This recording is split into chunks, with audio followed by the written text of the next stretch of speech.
This is a serious warning to all U.S. college students and any American who cares about the Palestinians. U.S. politicians are trying to pass this law, the Anti-Semitism Awareness Act, which changes the definition of anti-Semitism to say that criticizing the state of Israel is anti-Semitic and violates Title VI. I'm a student, and if this law were to pass, if I were in school and it said something like, Israel is a colonial project, or Israel was built on the ethnic cleansing of the Nakba of 1948, or Israel oppresses Palestinians, I would violate Title VI, because all schools would now have to make sure that criticizing the state of Israel doesn't happen on their campuses, in their classrooms, by their students. Because in cases like Davis versus the Monroe County Board of Education, U.S. courts ruled that when schools don't stop Title VI violations from student to student, so if I were to say that to somebody else, then they're responsible and they will face consequences, namely, not receiving any more federal funding. You guessed it, U.S. colleges and K-12 schools are federally funded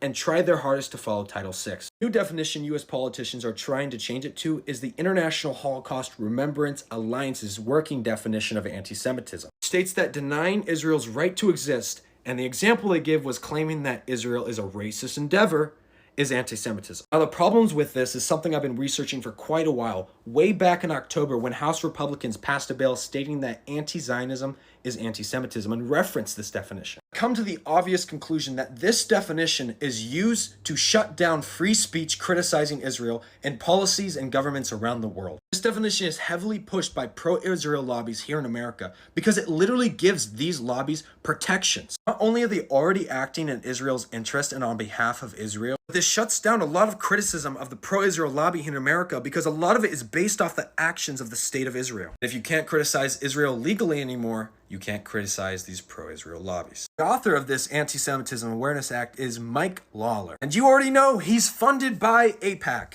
$180,000 this year alone. The reason this law is being pushed right now is so they can use it to shut down college protests and say that they're in violation of Title VI. And let them pull federal funding from schools who allow these protests to continue on their campuses. When I was doing my research, I came across something that was really interesting. This is the Jerusalem Declaration on Anti-Semitism, which was made in response to the IHRA's definition. Their goal was to fix the issues with the other definition, which conflated anti-Zionism with anti-Semitism. The two are not the same. To fix the clear bias towards the state of Israel that the other definition is being used for. So a group of 200 scholars got together and wrote this definition that makes a clear distinction about what is and what isn't anti-Zionism and anti-Semitism. The question to politicians are, why not use this definition? It clearly protects free speech in a way that the other one does not. The answer is they don't want to use it. They want to shut down criticism of the state of Israel. That's why they use this one. We have to all speak out against this act. It's an evil act.